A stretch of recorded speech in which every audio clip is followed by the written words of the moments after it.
Good evening, everyone. Thanks for joining us this evening.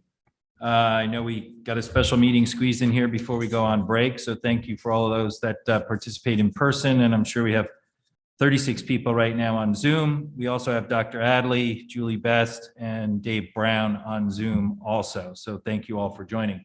I would like to call this special meeting of the Board of Education to order. The next regular Board of Education meeting will be held on Wednesday, March 2nd at 7:30 p.m. in the board meeting room. The only chairman's remarks I will make is that Jill McCammon and I just finished attending the first kickoff of the Hindley Homes and Royal Building Committee over in Town Hall. The committee has been seated. Rusty Schreiner, Kip Coons, and I presented a book that kind of goes over all the details and get them kickstarted. So, you know, the renovation of those schools and the removal of the portables is on the way. Great group of volunteers have stepped up. So we'll get organized a list of those folks so you know who they are. So we kick that meeting off at 5 this afternoon. I will turn it over to you, Dr. Adley. Oh, Dr. Adley, you're on mute.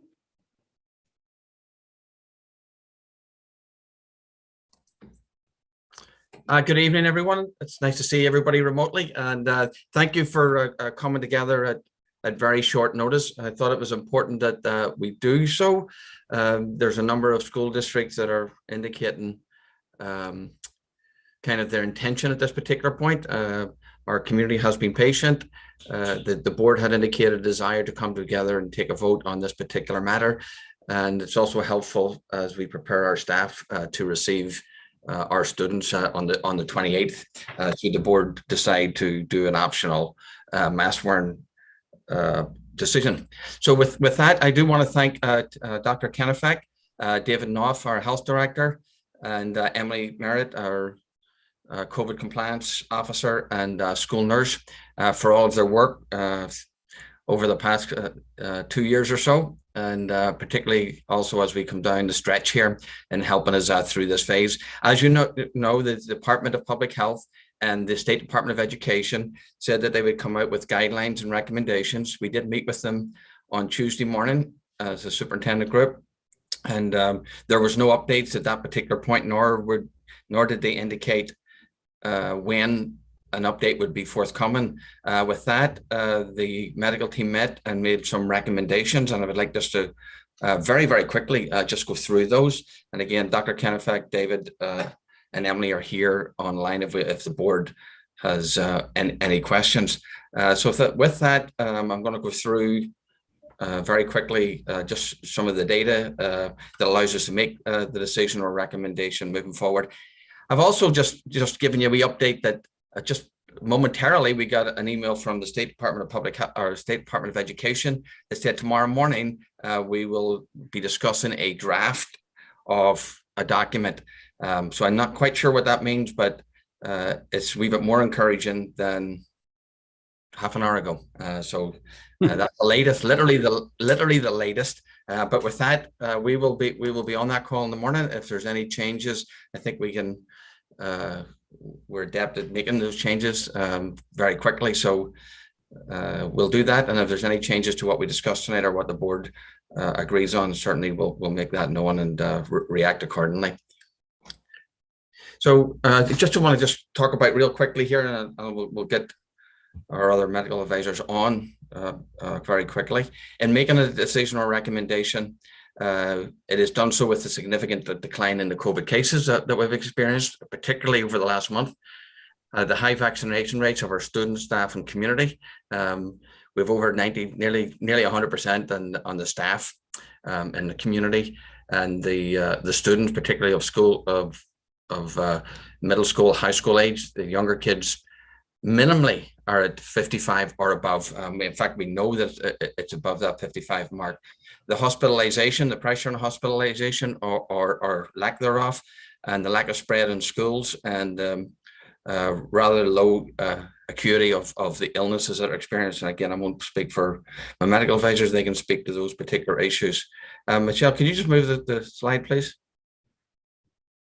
You can see here, right here, from how this has dramatically dropped from week to week here at the moment. And just go on to the town. So So once again, from January, there's been a steady decline, in the weekly number of cases that we have. So we're really down to, particularly in the school setting, a handful of cases each day. Michelle, just move forward, please. So this is familiar to people, and has also changed. We were 126, 102, 77, and the most latest one is the number of cases is 77. The rate, I believe the rate that we were the last presentation was 33.5 per 100,000 community members. It's now down to 25.3. It's still red, because the red one way back when we started these metrics, the red was 15 cases per 100,000. But you can probably see then we've learned to live in a different sort of environment. Michelle, could you just move forward, please? So these assuming if the board were to approve an optional mask wearing policy, these I'm calling them mitigation, but they're really just updates on kind of our reactions to the practices that we've had in place. But just to go through real quickly, there'll be an optional mask wearing pre-K through 12, no contact tracing. Now, some of these already been in place, but some of them will be a slight modification. Regular lunches, that's already in place. Quarantining for COVID cases only. COVID cases return to school on day 6 with masks, 10 days without. Social distance restrictions, they only would be lifted except for anyone who was coming back after day 5. The athletes would return day 5 with no medical note necessary. So those are real quickly the practices that would be put in place. Michelle, go ahead, please. And very quickly, the medical teams are recommending mask wearing and the option for staff and students to choose. They are here. If you have any questions, we can answer those. I suggested a possible motion to the board to consider to adopt optional mask wearing effective February 28th for students, staff, and visitors when on the grounds of Darien Public Schools. And that would try and encompass inside the school, outside the school for athletes, the central services building, and future board meetings, perhaps. With that, Mr. Chairman, that's a quick run through of why we're here this evening and kind of the possible motion that we might consider and what would be in place for the children as they come back on the 28th, if they were coming back in a different setting. The staff, I do want to say the staff have been working and are prepared to receive our students back with talking points, and so that includes classroom teachers, coaches, administrators. It's important that the students are arrived back in a supportive way, and nurturing way, and a respectful way that would honor people who are wearing masks, whether they're students or whether they're adults.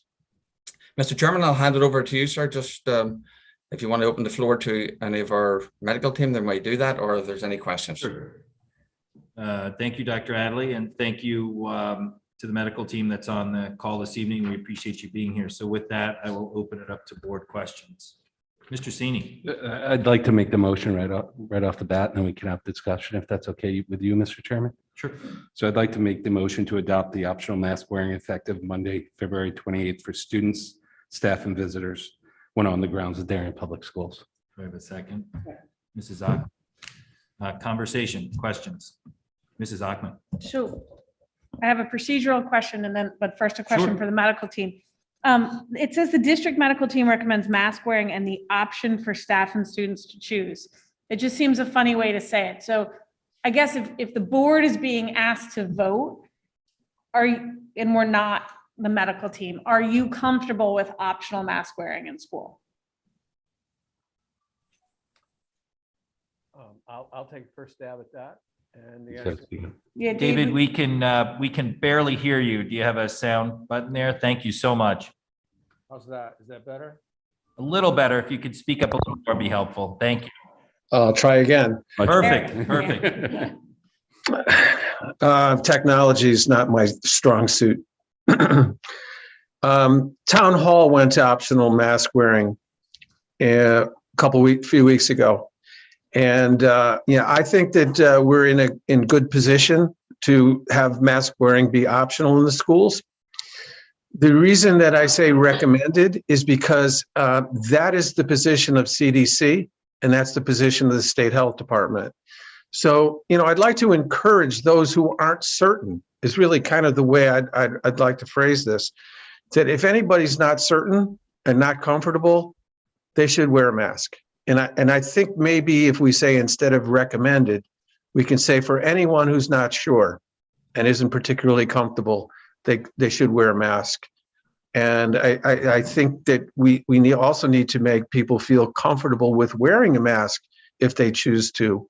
I don't want to have it turn around and have it be that people will be, criticized or ostracized. We're in kind of a weird political time with that right now.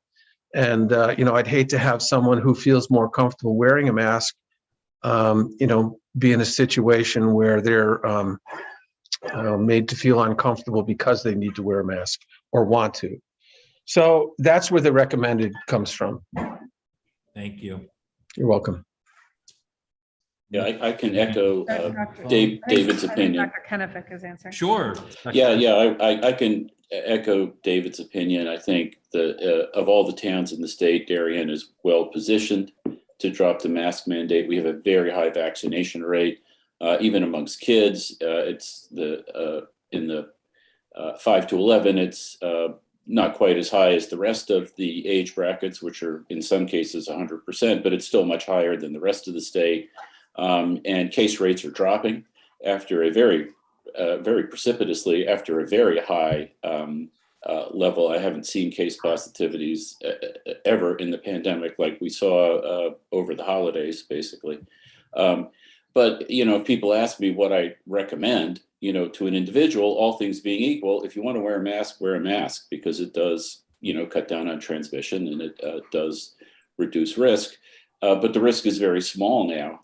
And I think it's really up to individuals to weigh that risk because everyone has a different situation in their home and with their own health.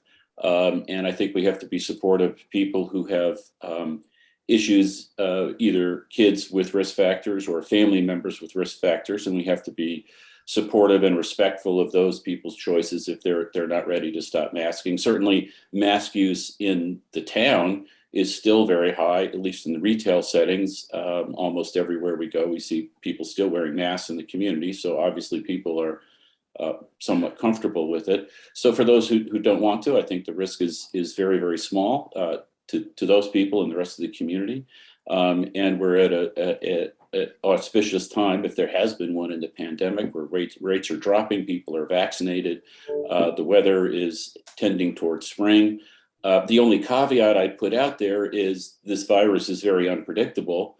And though it's become somewhat less virulent, though much more transmissible with the latest variant, that could change. And so we still have to be a little bit vigilant because should the virus change to become more virulent, we might have to sort of relook at things. I think the chances of that are relatively small.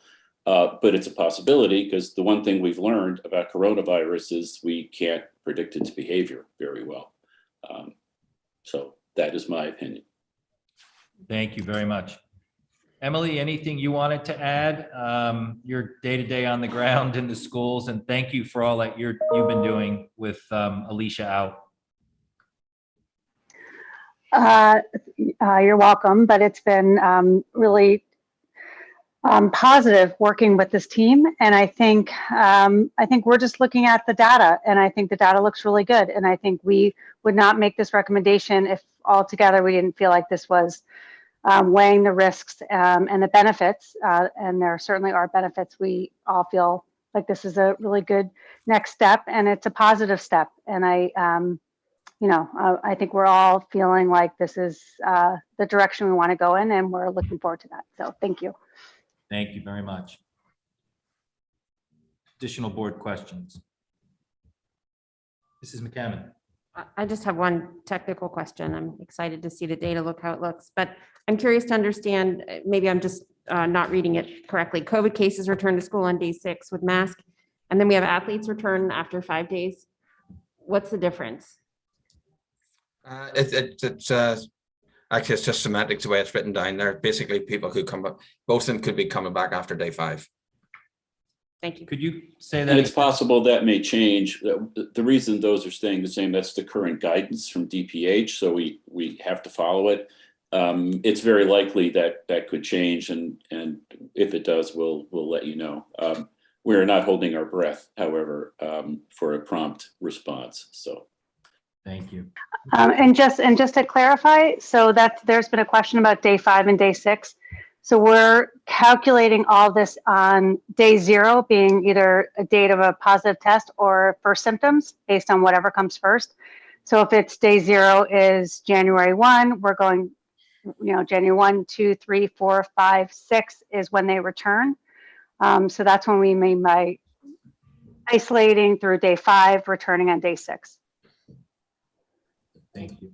Mrs. Worm. It was the exact same questions. Oh, good. Thank you. Any other questions or comments? Mrs. Best, Mr. Brown? Mrs. Best?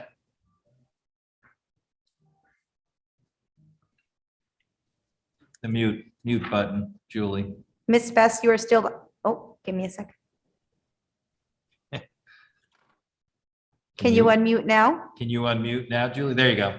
Now I can. Well done. You're gonna have Don't to give me the power to unmute myself. speak up, Julie, please. Oh, Thank you. sorry. Can you hear me? Yes. Great, thank you. Thanks for the discussion. I just would love to hear a tiny bit more about the preparation for faculty and staff to receive the kids on the 28th with a new optional mask policy, to make sure that everybody, whatever their comfort level is feeling comfortable in the room. Can we just hear a titch more on that, please? Yes, Julie, thank you. And it's really just, the talking points are just, they literally have developed some, I'll call it a script, but talking points in terms of developmentally, whatever the age happens to be, of how they're going to communicate, because there are students and there are staff, some who want to and some who have to perhaps, right, wear masks. So it's just built around that we're in a different situation, and there will be people who have masks and so on and so forth, and that we treat each other respectfully. Even simple things like, just as an example, that we don't say, it's great to see everybody's faces when we're not going to have some kids. So it's that type of sort of message, and being sensitive and just respectful to each other. And we've done that with through support with our school psychologists and our administrative team. Thank you. Mr. Brown. And just to clarify, so every one of our schools have now had a meeting or will have a meeting prior to next week in preparation, whatever the decision is made tonight. And this meeting was with all the faculty and all the staff, and explaining, or talking through all these things, so questions that might come up and the concerns that might come up. And we've also taken particular interest with medically fragile children, and how we can make those families comfortable with the decision and any accommodations that we can make. So we're working a lot with the special education team and so on. So we just want to make sure that we're all on the same page, and that it doesn't feel like we're just being thrown into a new situation. Thank you, Emily. Mr. Chairman? Yes, sir. If I may, I just didn't hear myself mention the buses. I don't know if it skipped over it or it was on the list or not, but the buses, the students currently will, because it's essentially a federal mandate, whether you're on school transportation, they will have to wear the mask during that time period. Thank you, Dr. Adley. Mr. Brown, did you have your hand up? No? Okay, good. Mrs. Best. Mrs. Parent. Thank you. Look at this. I just wanted to extend the thought that Dr. Adley was sharing about everybody being respectful of everybody's choices. I think that not only does that pertain to the students in the schools, but it also pertains to the entire community and the parent population. Mike. Oh, sorry. Sorry. I was just asking that everybody be respectful of everybody, not just students in the schools and teachers in the schools, but parents also being respectful to teachers' choices and students' choices. And just this is a nebulous idea, and it's we just need to be flexible and be respectful of everybody. So I just asked that as a community, we work together with this. Thank you, Mrs. Parent. Mrs. Achman. So I just have a procedural question, because it sounds like we're all there. to move forward. The motion, and not to be technical, I don't understand. I was just looking at our policies to adopt optional mask wearing. I think what we're doing is letting go of the mandate. And I think the only thing we're doing is revising that, like, face coverings can't be worn in school. What we're saying is you can. So I don't know that we need to adopt optional mask wearing, because that was always an option, as much as we need to support rescinding mandatory mask wearing. Does that make sense? I don't think we have to actually rescind because the mandate is gone. So under our policy where it says, for any protocols that are not health and safety mandates, we just have to look at recommendations for review, input, and possible action. So we may need to tweak the wording, but Yeah. I don't So- think that, I think that since this is falling under health and safety, right, I'm happy to take a vote. I personally don't know that we even need to. What we're saying is we're going to optional mask mandating, optional mask wearing, because we are not imposing a local mandate on it. Right. But I don't know that we need to adopt optional mask wearing. you Should can it, accept should it. it be, may I have a motion to move to optional mask wearing? Or what did you just say, Jill? Accept?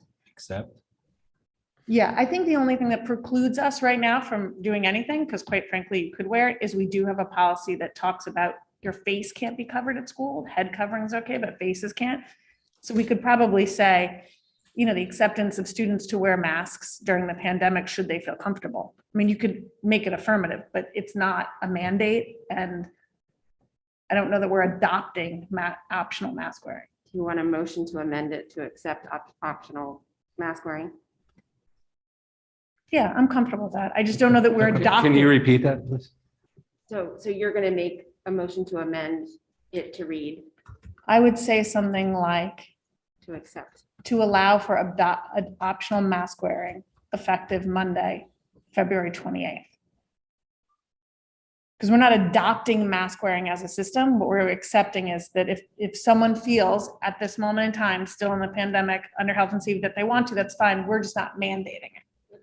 So may I have a motion to So what you're allow- saying also is that right now, we don't need to be wearing these because it's no longer mandated, right? Is that the point? No, what I'm We're trying to getting make a carve out for, and this is why, it's just if you know the policies down deep, we do have a policy that Right. if let's say everyone declares COVID over, the school district might not want kids in school covering their faces. And so what I don't want to do is adopt optional mask wearing, because a year from now, we might not. But in this environment, we accept optional mask wearing as a mitigation factor. I liked Jill's accept optional mask wearing, because I don't want to do 2 years down the road, end up in a fight with someone having their face covered and being like, you adopted mask wearing at school. But you accepting is adopting it. I don't see the difference in the language, actually. But I don't want to, let's get going. If you want to change the words, So I'll make the second. motion. Yes. I'll second the amendment. Thank you. Okay. And then you have to vote on the, All those- All in Amendment. favor of the amendment? That is unanimous. All right. So we have a second. And so can we move forward with all those in favor of a motion to accept optional mask wearing effective Monday, February 28th for students, staff, and visitors when on the grounds of the Darien Public Schools? All those in favor? and these are part of our COVID policies? Yeah. So these will sunset at some Sunset. point. Yep. So that is unanimous. All right, good. So we're there. All right, thank you all for the conversation around that. And thank you all for the public for all the emails and thoughts and comments on this. So our students will return with the optional mask wearing effective Monday, February 28th. We'll move on to public comments. Mr. Chairman, Yes, if I may, just if we're fortunate enough to receive any other feedback from yep, EPH or Department of Education, we'll go ahead and modify some of those practices that we would have in place. I see no intent that they would come back with changing the optional mask wearing opportunity. But if there's minor modifications, we will go ahead and modify those. So I'm going to hold off on a communication to parents until at least tomorrow morning's meeting takes place, because it may result in some minor modifications. Good, thank you. Michelle, we'll move to public comment. Good evening. For participants in person, please wait for the chairperson to acknowledge and call each participant to the microphone. For participants via Zoom, please click the raised hand option. The facilitator will acknowledge and unmute each participant. For all participants, please state your name and address for the record log. Each participant will have up to 3 minutes to comment. Mr. Brown, you still have your hand raised. Do you want to comment? Go ahead, Mr. Brown. Oh, You're unmuted, Mr. Brown. Thank you. Finally, appreciate that. Real quick, just a quick question, Alan. We just voted on a motion. So if you're going to make any changes tomorrow in response to something, would we have to vote again? I'm just not sure what the. No, these will be more, the whole way through, the board has understood that the medical team has been responsive to the practices. Certainly, if we come back and would change the acceptance of the optional mask wearing, that would be different. I don't see that on the cards, but it may just be some of those things that if they do come out with something about not having buses, then we would just go ahead and do that. Or if it's a spacing issue or something else that they recommend or require, when they recommend, we have the option not to do that. So I don't see the need to come back and do that, because the whole way along we've been making minor modifications, just an implementation of the practices. Okay, so as long as the scope doesn't go outside of what we just passed, we're good. Correct. Yeah. Awesome. Thank you very much, Alan. Thank you, Mr. Brown. Michelle, we'll start with people in the audience. Anyone wishing to speak? Okay, thank you. Michelle, we'll move over to our friends on Zoom. Curtis Butler, you are unmuted and recognized. Yes, thank you very much. Can you hear me? Yes. Yes. Yes. Thank you for taking my question. I'm less familiar with procedure, but I am a little surprised that the vote was taken before public comment. That aside, I think I share the view that we would like to end mask wearing in our community and across the nation. I think the 2-year frustration has been enough. That said, I'm rather surprised by the unanimous approval of the timing of February 28th, largely because February 28th coincides with the return from a 10-day school break. The last 10-day school break we had was 6 weeks ago. And in the week during the break and the week back at school, when students were still wearing masks, over 400 cases were reported in the schools. So it seems to me we are absolutely begging for a repeat of that experience, especially without students wearing masks. And my hope would be we would pursue this policy, but delay it by 2 weeks so that we don't suffer the exact same experience we had only 6 weeks ago.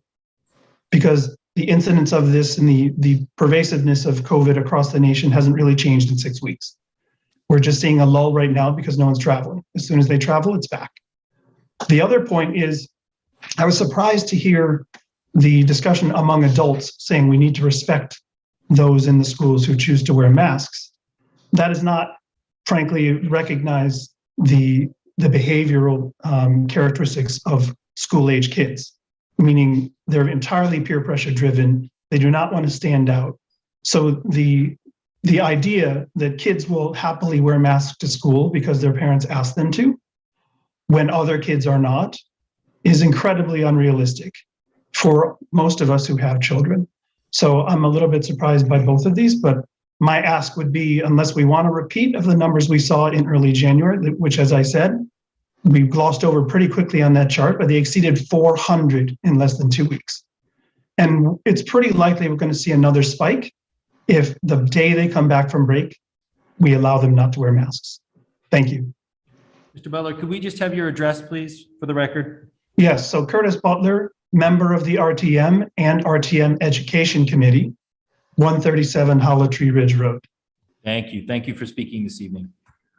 Alicia Skinner, you are unmuted and recognized. Hi, Alicia Skinner. Cliff Avenue. Thank you so much for the vote that you guys made today. I truly appreciate it. I know that we've had lots of discussion around this point for some time, and I appreciate the option of wearing a mask. My question is around the bus situation, and I'm not sure that you guys can answer the question at this point in time. It feels like it's outside of your control, but it is very confusing, I think, for children, particularly, kindergartners, the youngest learners, to say, okay, you have to get on a bus and you have to wear a mask, but then please take off the mask, put it somewhere where it's going to remain clean. And then, in school, you don't have to wear a mask. And then remember, please put on the mask to come on back on the bus. So I don't know if there's a time, like when do we address the bus situation, or is there a timeline outlined for that? I don't know if you guys can answer that at this point in time, or if that's still something that's outside of your control, but it is a little bit confusing, I think, particularly for the children, to tell them to put on a mask, but then take it off, but then put it back on again. I can see, a 4 or 5-year-old losing it during the day, not having a mask later on the bus, or, is the bus driver going to hand out a mask if they lose the mask? I don't know. It's just a little bit confusing. Thank you. Thank you for speaking this evening.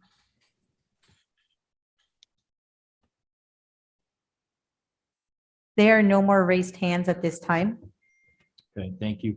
Dr. Adley, do you want to real quickly, anything you want to add on the bus conversation? I think you went over, it's a federal mandate at this point in time, but my understanding is the bus drivers will have masks. They will ask the children to put masks on. I know it's not the perfect solution, but it is what we're dealing with right now. Anything you want to add to that? No, it certainly is a current situation that we're dealing with right now, and I certainly respect those comments, because that they're difficult to square up, and I think everybody's recognizing that. Behind the scenes, people are trying to see if we can make some headway into that. And I also respect that I think it was Curtis who spoke about the vacation break, which the medical team did consider at the time too. But thank you for both of those comments. Thank you. Thank you, Dr. Adley. All right, may I have a motion to adjourn? Mr. Moved. Smith, second by Mrs. Achman. All those in favor? Aye. It is unanimous. Thank you all. Have a very good break, everyone. Be safe.